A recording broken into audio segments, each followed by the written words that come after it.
Hello dear student, my name is Mahesh Kadam, working as a lecturer in Mechanical Engineering Department at DKT's Yashwantrao Chavan Polytechnic, Ichalkaranji. I am going to teach you subject Basic Mechanical Engineering.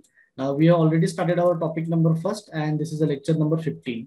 तर आपण आपला जो काय पहिला unit आहे तो आपण चालू केलेला आहे, ज्याचं नाव होतं steam boilers and steam turbine. तर याचं वेटेज होतं 20 मार्काचं. तर लास्ट लेक्चरला आपण थर्मल पॉवर प्लांट म्हणजे काय त्याची डेफिनेशन बघितली होती.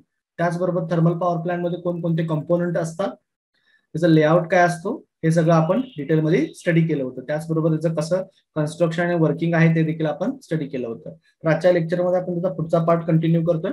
तर आजच्या लेक्चरमध्ये आपण बघणार आहोत रंकाइन सायकल म्हणजे काय असतं, रंकाइन सायकल मध्ये कोणकोणत्या प्रोसेस आहेत आणि त्या प्रोसेस आपण पीव्ही आणि टीएस ग्राफ वरती कशा पद्धतीने प्लॉट करणार आहोत आणि त्याचबरोबर रंकाइन सायकलची इफिशियन्सी आपण कोणत्या पद्धतीने काढणार आहोत, हे सगळे पॉईंट आपण आजच्या लेक्चरमध्ये बघणार आहोत. तर बघा, लास्ट लेक्चरला जो काय आपण बघितला होता layout of thermal power plant, त्याच्यामध्ये 4 कॉम्पोनंट होते: feed pump, boiler, steam turbine, condenser आणि जो तुमचा असणार आहे इलेक्ट्रिक जनरेटर. अशा पद्धतीने तुमचे हे 5 महत्वाचे कॉम्पोनंट होते. तर याचा आपण पूर्ण स्टडी केला होता.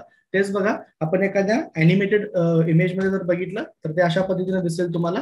तर इथे तुमचा आहे तो तुमचा पंप असणार आहे, फीड पंप. त्याचबरोबर हा बॉयलर असणार आहे, बॉयलर नंतर हा टर्बाइन असणार आहे, टर्बाइन नंतर हा कंडेन्सर आहे आणि टर्बाइनचा जो काय आउटपुट शाफ्ट आहे त्याला आपण काय करणार आहोत, इथं इलेक्ट्रिक जनरेटर बसवणार आहोत, जे करून काय करेल, तो इलेक्ट्रिसिटी प्रोड्यूस करेल. तर ह्या अॅनिमेशन मध्ये थोडंसं तुम्हाला दिसेल ह्या इमेज मध्ये की इथं पंप दिसतोय तुम्हाला. पंपचं फंक्शन असणार आहे की to feed the water to the boiler. बॉयलरचं फंक्शन आहे टू जनरेट द स्टीम आणि जी काय स्टीम आहे हाय प्रेशर हाय टेम्परेचर अशा पद्धतीने तुमच्या टर्बाइन मध्ये येईल. टर्बाइनचे तुम्हाला ब्लेड्स दिसत आहेत आणि हा जो काय रोटर दिसत आहे तर ते काय होईल, देऊन एक्सपांड होईल आणि टर्बाइन रोटेट व्हायला लागेल आणि ही जी काय रोटेशनल एनर्जी आहे ती आपण तुमच्या इलेक्ट्रिक जनरेटरला देत आहोत. दिस इज युअर इलेक्ट्रिक जनरेटर. हा इलेक्ट्रिक जनरेटर आहे जो इलेक्ट्रिसिटी प्रोड्यूस करणार आहे. नंतर ही जी काय एक्झॉस्टेड स्टीम आहे ती तुमच्या कंडेन्सर मध्ये येणार आहे. आता इथे दिसताना बघेल तुम्हाला वेपर फॉर्म मध्ये दिसेल आणि हे वेपर फॉर्मच्या हळूहळू जे दिसते बघा ड्रॉप दिसत आहेत तुम्हाला, हे लिक्विड मध्ये कन्वर्ट होतात आणि पुन्हा हे जे काही लिक्विड आहे ते आपण ऍज अ फीड पंपला काय करतोय, परत फीड करतोय आणि पंप काय करेल, पुन्हा तुमच्या बॉयलरला ते वॉटर फीड करणार आहे. तर अशा पद्धतीने त्याचं एक जनरल कन्स्ट्रक्शन आणि वर्किंग आपण थर्मल पॉवर प्लांटचं बघितलं होतं. मग हा जो काही थर्मल पॉवर प्लांट आहे, हा थर्मल पॉवर प्लांट आपल्या एक सायकल वरती रन होतो. तो जी काय सायकल आहे त्याला म्हणायचं रंकाइन सायकल. बघा, त्या सायकलचं नाव काय आहे, रंकाइन सायकल. आणि या सायकल वरती काय तुमचा थर्मल पॉवर प्लांट जो काय आहे तो पूर्ण रन होत असतो. म्हणून आपण त्याला म्हणू शकतो thermal power plant runs on the Rankine cycle. Rankine cycle वरती थर्मल पॉवर प्लांट तुमचा रन होणार आहे. मग ह्या जी काही सायकल आहे आपण ऑलरेडी बेसिक्स ऑफ थर्मोडायनामिक्स मध्ये शिकलोय बघा, की सायकल म्हणजे काय असते. आपण एक स्टेट पॉईंट पासून चालू केलो, समजा आपला हा स्टेट पॉईंट 1 असेल आणि त्याच्यामध्ये काहीतरी प्रोसेस झाल्या, काही 2 किंवा 2 पेक्षा जास्त प्रोसेस झाल्या आणि प्रोसेस झाल्यानंतर परत तोच पार्ट जर इथं परत फिरून येत असेल तर आपण त्याला सायकल म्हणत होतो. तर सायकल मध्ये काय असणार आहे, प्रोसेस असणार आहे. ठीक आहे. तर जर रंकाइन सायकलचा विचार केला गेला आणि त्याचा जर प्रोसेस बघायला गेला तर बघा, प्रोसेस इन रंकाइन सायकल. तर रंकाइन सायकल मध्ये टोटल किती आहेत, 4 प्रोसेस आहेत. बघा, आपण म्हणू शकतो the ideal Rankine cycle consist of 4 processes. तर त्याच्यामध्ये 4 प्रोसेस असणार आहेत. तर त्या कोणकोणत्या प्रोसेस आहेत त्या आपण 1 बाय 1 बघत जाऊया. बघा, ह्या 4 प्रोसेस त्याच्यामध्ये इन्क्लूड असणार आहेत. सगळ्यात पहिली जी प्रोसेस आहे बघा, प्रोसेस 1 to 2 ही असणार आहे isentropic compression in a water pump. ठीक आहे, आयसेंट्रॉपिक कॉम्प्रेशन होणार आहे तुमच्या वॉटर पंप मध्ये. दुसरी प्रोसेस आहे 2 to 3 constant pressure heat addition process in the boiler. दुसरी प्रोसेस तुमच्या बॉयलर मध्ये घडणार आहे ज्याच्यामध्ये कॉन्स्टंट प्रेशर आपण हीट ऍडिशन करणार आहोत. तिसरी प्रोसेस आहे 3 to 4 isentropic expansion in the turbine. ठीक आहे, तिथं आयसेंट्रॉपिक एक्सपान्शन होणार आहे तुमच्या सुपरहिटेड स्टीमचं टर्बाइन मध्ये. आणि चौथी जी प्रोसेस आहे ज्याला आपण 4 to 1 म्हणणार आहोत, constant pressure heat rejection process in the condenser. त्याच्यामध्ये काय होणार आहे, कॉन्स्टंट प्रेशर हीट रिजेक्शन होणार आहे कंडेन्सर मध्ये.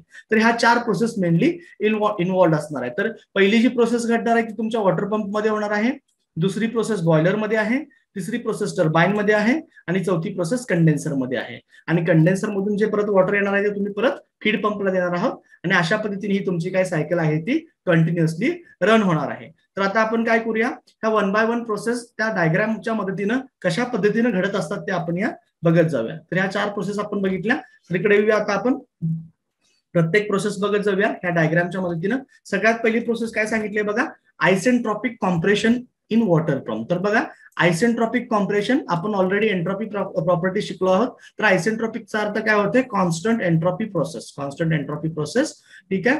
कॉम्प्रेशन प्रोसेस, तर ज्यामध्ये आपण काय करणार आहे, कॉम्प्रेस करताय, तर वॉटरचं आपण प्रेशर इन्क्रीज करतोय. तर ही प्रोसेस कुठं घडत आहे, तुमच्या त्या पंप मध्ये होत आहे. तर तुम्हाला काय मिळेल, इथं लो प्रेशराइज्ड वॉटर मिळेल आणि त्या लो प्रेशरला आपण काय करत असतो, हाय प्रेशराइज करत असतो. तर हे जी ही प्रोसेस आहे तुमच्या कुठे होणार आहे, तुमच्या पंप मध्ये होणार आहे, वॉटर पंप मध्ये होणार आहे. आणि या प्रोसेसला म्हणायचं isentropic compression in the water pump. ही तुमची पहिली प्रोसेस झाली.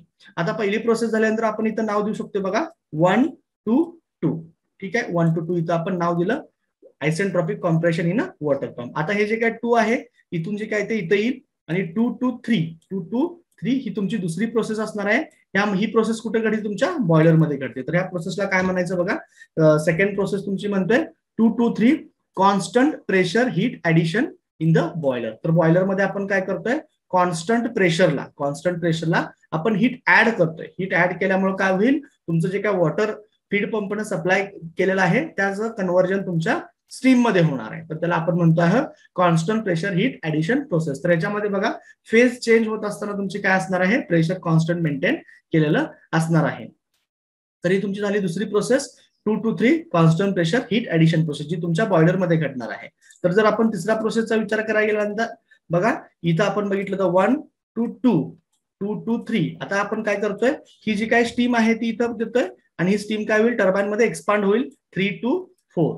ठीक आहे. तर ह्या प्रोसेसला आपण काय म्हणतोय बघा, 3 to 4 ला isentropic expansion in a steam turbine. ठीक आहे, आयसेंट्रॉपिक काय होणार आहे, त्याचं एक्सपान्शन होणार आहे. एक्सपान्शन होईल म्हणजे काय होईल, ती स्टीम एक्सपांड होईल आणि जे काय स्टीम मध्ये हीट एनर्जी आहे त्याचं कन्व्हर्जन सगळं मेकॅनिकल एनर्जी मध्ये होणार आहे.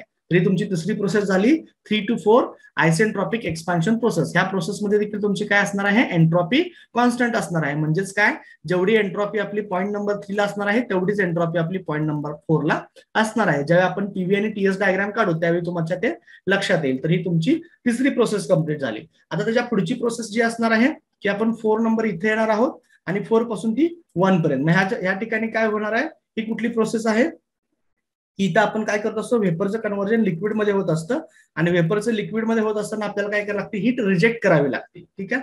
मग चौथी प्रोसेस आपल्या कंडेन्सर मध्ये घडत असते, त्याच्यामध्ये हीट आपण रिजेक्ट करत असतो. म्हणून त्या प्रोसेसला काय नाव दिलंय बघा, constant pressure heat rejection in condenser. तर आपण काय करतोय, इथं कॉन्स्टंट प्रेशरला त्या स्टीमचं रिजेक्शन करतोय, हीट रिजेक्ट करतोय आणि त्याचं कन्व्हर्जन वेपर टू लिक्विड मध्ये करून घेतोय. तर ही तुमची चौथी प्रोसेस झाली. तर ह्या 4 प्रोसेस आपण बघितल्या. ह्या 4ही प्रोसेस मध्ये आपल्याला कळालं की 1 to 2 काय आहे, isentropic compression in water pump आहे. 2 to 3 constant pressure heat addition process आहे आणि 3 to 4 isentropic expansion in the turbine आहे आणि 4 to 1 constant pressure heat rejection in the condenser आहे. तर आपण ह्या 4ही प्रोसेस बघितल्या. आता ज्यावेळी हा प्रोसेस आपल्याला पीव्ही आणि टीएस ग्राफच्या मदतीनं समजून घ्यायचे असतात, तर बघा ज्यावेळी आपण ह्या प्रोसेस पीव्ही आणि टीएस कडे प्लॉट करायला गेलो तर ह्याच्यामध्ये हे 2 ग्राफ महत्वाचे आहेत.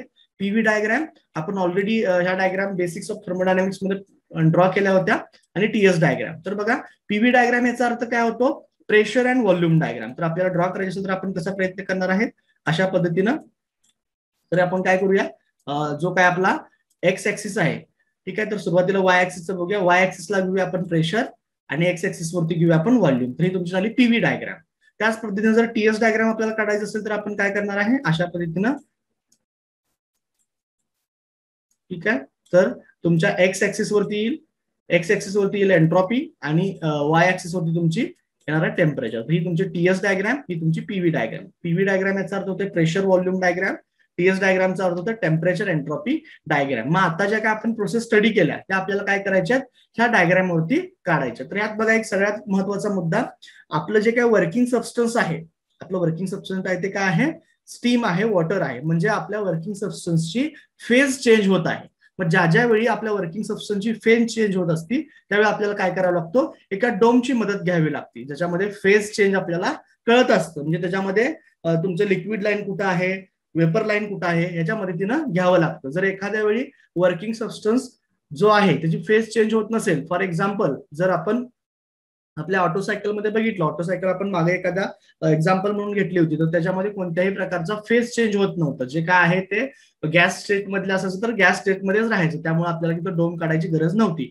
पण ज्यावेळी आपण रंकान सायकल स्टडी करणार आहोत त्यामध्ये आपलं वर्किंग सबस्टन्स वॉटर आहे, आणि वॉटर ज्यावेळी पूर्ण प्रोसेस मधनं बाहेर पडत असतं त्यावेळी त्याची फेज चेंज होत असते, म्हणून आपल्याला काय करावं लागतं, तिथं डोम काढावं लागतं. तर ज्यावेळी आपण डोमच्या बाबतीत जातोय तर बघा पीव्ही, आपण जर टीएस डायग्रामचा विचार केला तर अशा पद्धतीने त्याचा काय येणार आहे, हा डोम असणार आहे. तर हा कुठली डायग्राम आहे, टीएस डायग्राम आहे, ज्याच्या वाय ऍक्सिस वरती टेम्परेचर आहे आणि एक्स ऍक्सिस वरती एंट्रॉपी आहे. तर हा तुमचा डोम असणार आहे.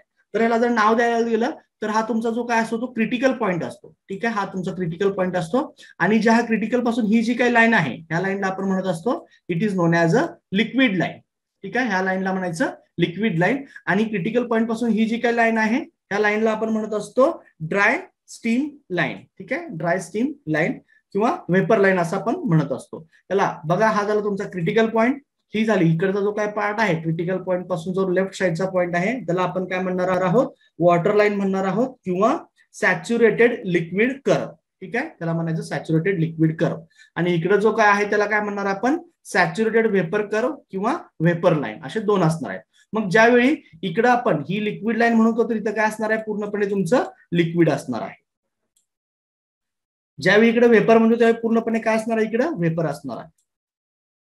आणि इन बिटवीन दिस, ह्या दोन्हीच्या मध्ये जो काय रिजन असणार तो कुठला रिजन असणार आहे, वेट रिजन असणार आहे. आणि वेट रिजन म्हणजे काय असणार आहे, तुमचं लिक्विड असणार आहे आणि प्लस त्याच्यामध्ये काय असणार आहे, वेपर असणार आहे. It includes both liquid as well as vapour. ठीक आहे, तर या कर्ववरनं तुम्हाला थोडीशी आयडिया येईल की आपण कशा पद्धतीनं डोम काढणार आहोत. तर डोम कधी असतं म्हणून मी सांगितलं तुम्हाला की डोम ज्यावेळी वर्किंग सबस्टन्सची फेज चेंज होत असते त्यावेळी तुम्हाला पीव्ही किंवा टीएस डायग्राम मध्ये तुम्हाला डोम काढावा लागतो. तर डोमचा जो काय हायेस्ट पॉईंट आहे तो तुम्ही त्याला क्रिटिकल पॉईंट म्हणत असता.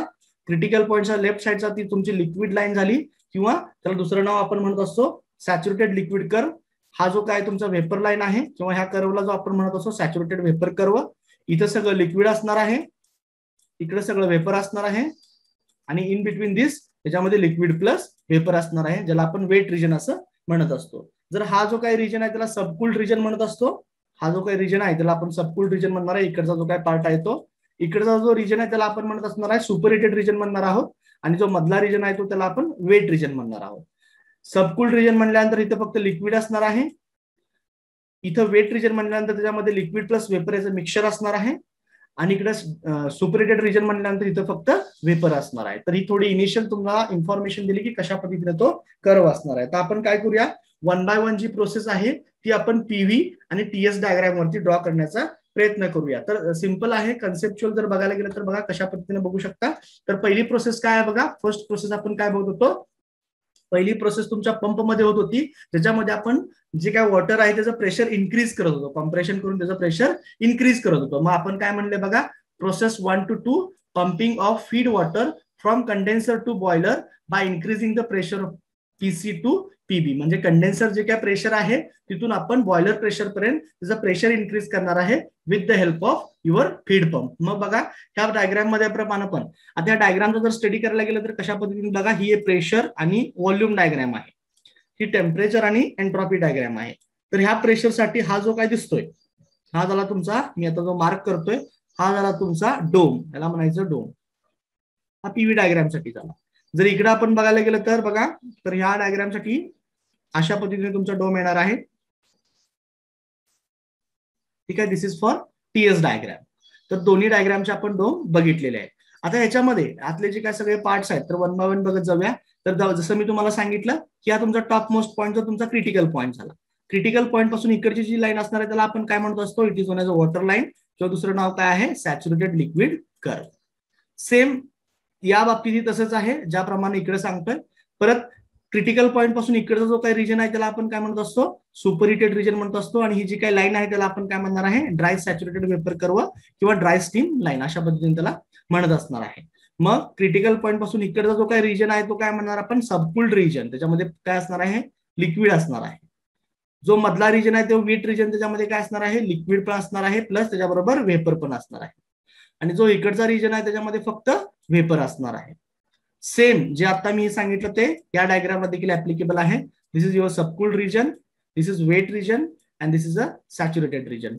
In the subcooled region, only liquid is present.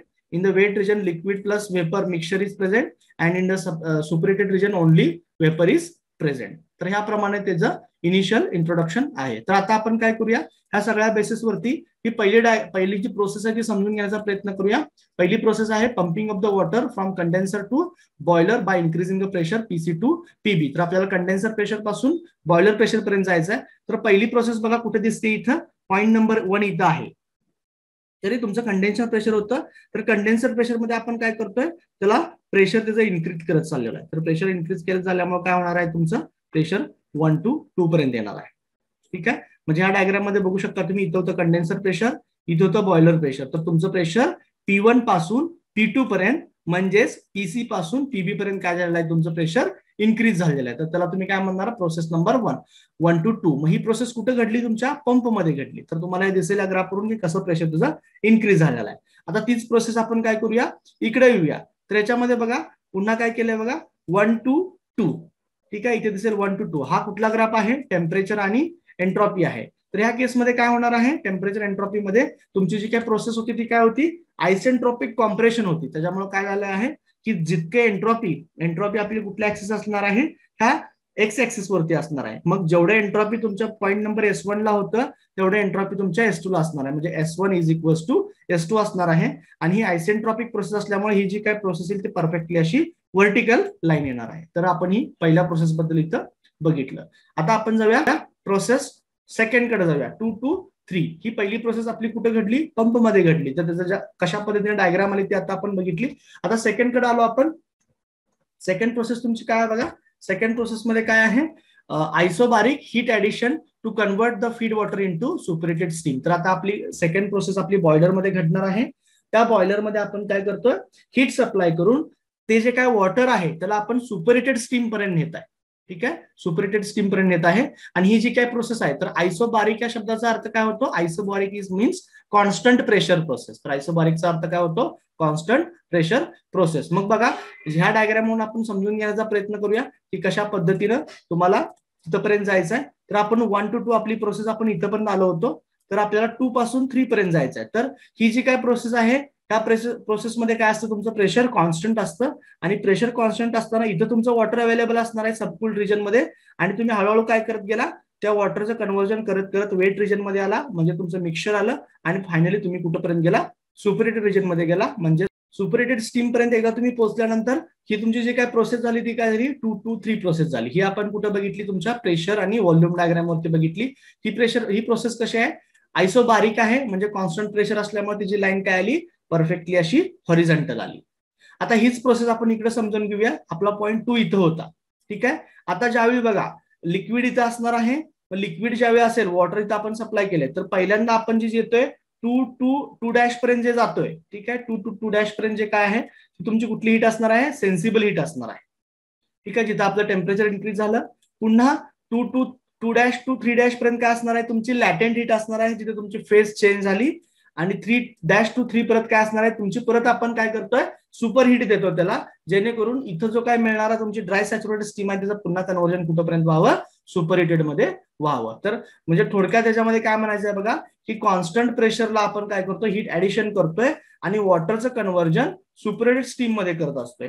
मग वॉटरचं कन्व्हर्जन सुपरेटेड स्टीम मध्ये करत असताना आपल्याला काय होईल, सुरुवातीला वॉटरचं टेम्परेचर इन्क्रीज होईल, जे दाखवले ह्या डायग्राम मध्ये 2 to 2' तुम्ही ह्या डायग्राम मध्ये पण बघू शकता किंवा इथे देखील बघू शकता. त्याचबरोबर आता एकदा टेम्परेचर इन्क्रीज होत 100 डिग्री सेल्सिअसला गेलं, तिथनं पुढची हीट जी काय देईन आपण ती कुठली असणार आहे, आपली लॅटेंट हीट असणार आहे. आपण सगळ्या हीटच्या टाईप सगळे स्टडी केलेले आहेत मागच्या लेक्चरमध्ये. तर ही जी काही हीट असणार आहे ती तुमची कुठली असणार आहे, लॅटेंट हीट असणार आहे. त्याच्यामध्ये फेज चेंज होईल आणि एकदा 3' पॉईंटला आला म्हणजे तुमची ड्राय सॅच्युरेटेड स्टीम तयार होईल.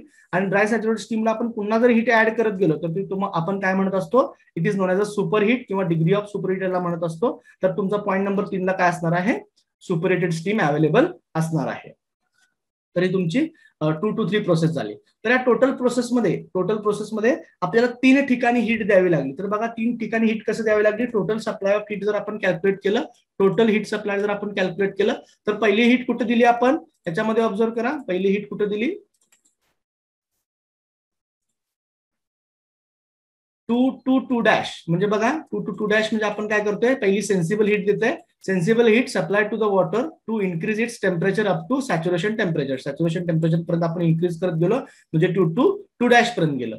नंतरची हीट काय आहे बघा, latent heat of vaporisation of water to convert a dry saturated steam. ठीक आहे, वॉटर जे काही इथं अवेलेबल आहे त्याला आपण काय कन्वर्ट केलं, वॉटरला to convert into dry saturated steam मध्ये कन्वर्ट करण्यासाठी आपण काय केला, त्याचा युज केलेला आहे.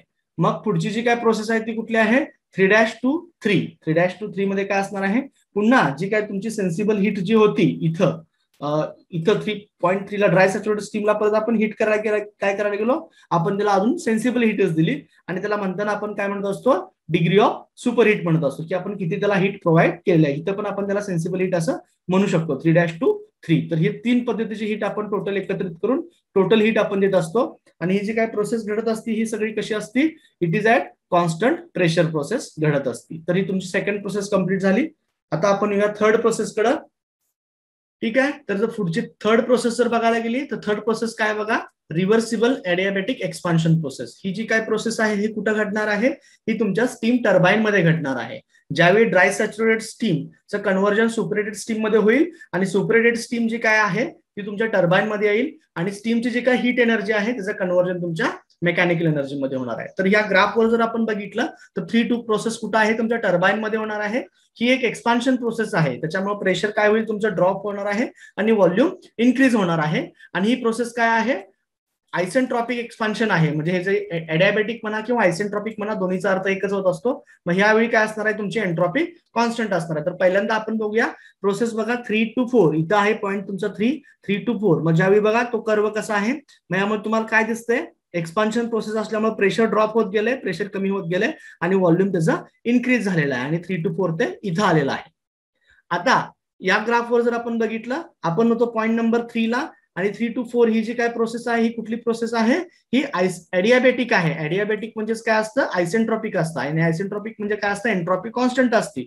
एंट्रॉपी कॉन्स्टंट म्हणजे काय असणार आहे, जेवढी तुमची एंट्रॉपी स्टेट पॉईंट 3 ला होती, म्हणजे एंट्रॉपी आपण बघा स्टेट पॉईंट 3 ची कशी काढतोय अशा पद्धतीने आपण जर खाली बघत गेलो तर इथं काय येईल, तुमचा S3 पॉईंट येईल आणि तोच पॉईंट तुमचा S4 येणार आहे. म्हणजे entropy at state point 3 is equals to entropy at state point 4. म्हणजे एंट्रॉपी कॉन्स्टंट ह्या प्रोसेसमध्ये असणार आहे. तर ही तुमची झाली प्रोसेस 3 to 4. तर या प्रोसेसमध्ये बघा कशा पद्धतीने सांगता येईल आपल्याला, तर म्हणतोय काय की reversible adiabatic expansion of a superheated steam to extract the mechanical work till it becomes the wet steam. तर आपण काय करणार आहे, सुपरहिटेड स्टीमला एवढापर्यंत आपण एक्सपांड करत जाणार आहे की त्याचं कन्व्हर्जन काय व्हावं, वेट मध्ये व्हावं. तुम्ही जर रिजन देखील बघू शकता, पॉईंट 3 आहे कुठं, सुपरहिटेड रिजन मध्ये आहे आणि एक्सपान्शन ज्यावेळी संपतोय त्यावेळी तो कुठं आला, परत वेट रिजन मध्ये आला. दोन्हीच्या मध्ये वेट रिजन मध्ये आलेला आहे. परत काय आहे बघा, heat energy contained in a superheated steam is converted into another form of energy known as a mechanical energy. Mechanical work म्हणजेच हीट एनर्जीचं कन्व्हर्जन आपण मेकॅनिकल एनर्जी झालं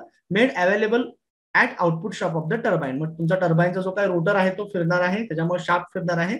मग ह्या प्रोसेसमध्ये काय होतंय, no heat added from the surrounding or rejected to the surrounding. त्याच्यामुळे so heat transfer is 0. That's why keeping entropy constant, म्हणजेच आपण डिस्कस केलं त्याप्रमाणे S3 is equals to S4 असणार आहे. म्हणजे या प्रोसेसमध्ये कोणतीही हीट रिजेक्ट होत नाही किंवा आत येत नाही. त्याच्यामुळे ही एक कॉन्स्टंट एंट्रॉपी प्रोसेस आहे ज्याच्यामध्ये S3 is equals to S4 असणार आहे. तर अशा पद्धतीने त्याचा ग्राफ येणार आहे.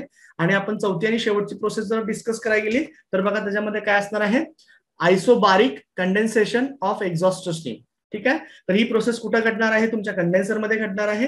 आयसोबारिक याचा अर्थ काय होते, कॉन्स्टंट प्रेशर प्रोसेस, ज्याच्यामध्ये प्रेशर पुन्हा कॉन्स्टंट असणार आहे आणि त्यामध्ये काय होईल, प्रमाणात परत तुमचं स्टीमचं जे काही कन्व्हर्जन आहे ते तुमच्या लिक्विड मध्ये होणार आहे. तर तुम्ही इथं बघू शकता, इथं बघायला गेलं तर तुमचं प्रोसेस कुठं आहे, 4 to 1. तर ह्या पीव्ही डायग्राम वरती आपण आलो पॉईंट नंबर 4 ला. आता 4 नंबर पॉईंट आहे आणि ही प्रोसेस कशी आहे, आयसोबारिक आहे, म्हणजे कॉन्स्टंट प्रेशर प्रोसेस आहे. तर ही लाईन कशी येईल बघा, एक्झॅक्टली हॉरिझॉन्टल, कारण तुम्हाला प्रेशर काय ठेवायचं आहे, कॉन्स्टंट ठेवायचं आहे. तर 4 पासून परत ती लाईन कुठं जाईल, इथं येईल 4 to 1. तर ह्या प्रोसेसला म्हणायचं आयसोबारिक कंडेन्सेशन ऑफ एक्झॉस्ट स्टीम. आणि जर आपण टीएस डायग्राम कडे काय गेलो तर कुठं असणार आहे बघा, टीएस डायग्राम कडे इथं असणार आहे 4 to 1. आता ह्या केसमध्ये काय असणार आहे, तुमची फेज चेंज होत आहे. मग फेज चेंज होत आहे म्हणजे कुठं आहे आपण, आता आहे आपण वेपर फॉर्म मध्ये आणि वेपर फॉर्मचं लिक्विड होत असताना तुमचं टेम्परेचर काय असणार आहे, कॉन्स्टंट असणार आहे. तर या प्रमाणात तुमची काय असणार आहे, 4 to 1 म्हणजे फेज चेंज होत असताना तुमचं टेम्परेचर काय आहे, कॉन्स्टंट राहिलेलं आहे. तर ही तुमची प्रोसेस झाली. त्याचं एक्सप्लेनेशन जर बघायला गेलं तर बघा कशा पद्धतीने असेल. Isobaric condensation of exhaust steam coming out from the turbine for feed water during its flow through the condenser.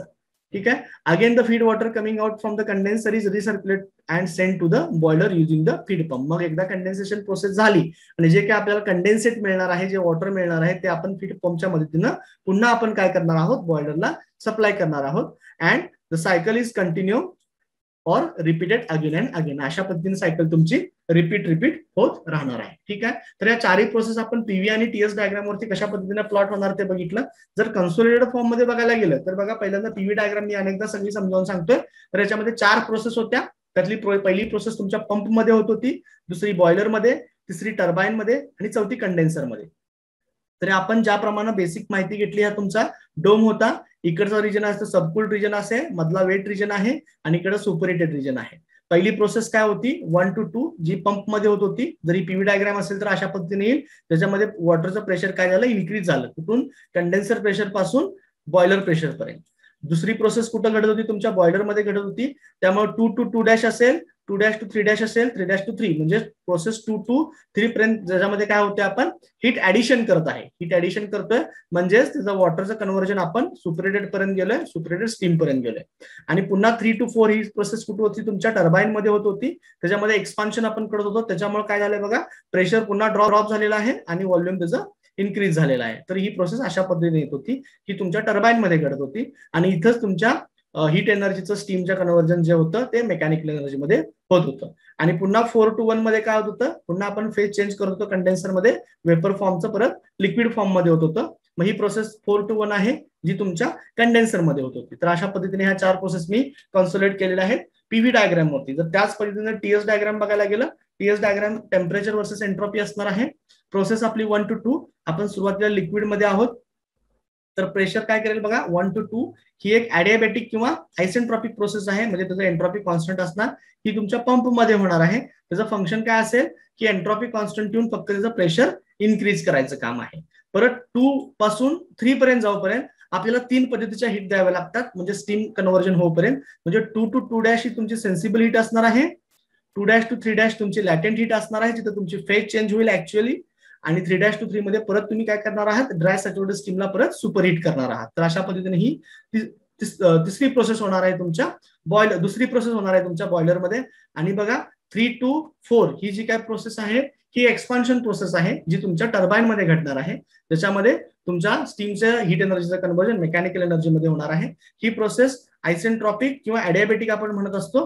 तर त्याला काय असणार आहे, एंट्रॉपी तुमची कॉन्स्टंट असेल. त्याच्यामुळे काय होईल, एंट्रॉपी कॉन्स्टंट असल्यामुळे ही लाईन काय होईल, स्ट्रेट अशी खाली येणार आहे. 4 पर्यंत आलं. आणि पुन्हा 4 to 1 ही जी काय प्रोसेस आहे ती काय कंडेन्सेशन प्रोसेस असणार आहे. याच्यामध्ये काय होईल, पुन्हा लिक्विडचं वेपरचं कन्व्हर्जन तुमच्या लिक्विड मध्ये होणार आहे.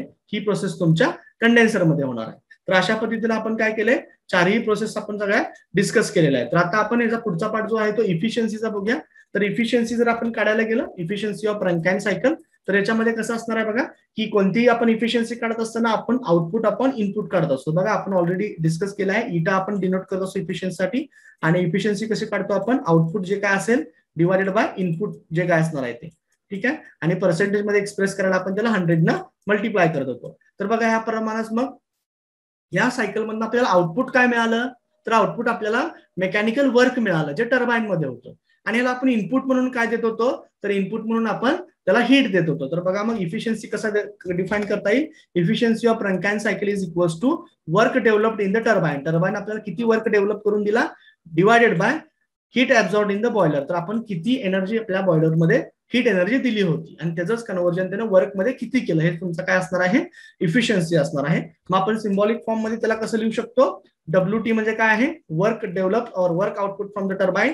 आणि क्यू आपण हीट दाखवत होतो, तर सप्लाइड हीट आहे, किती आपण हीट सप्लाइड केली.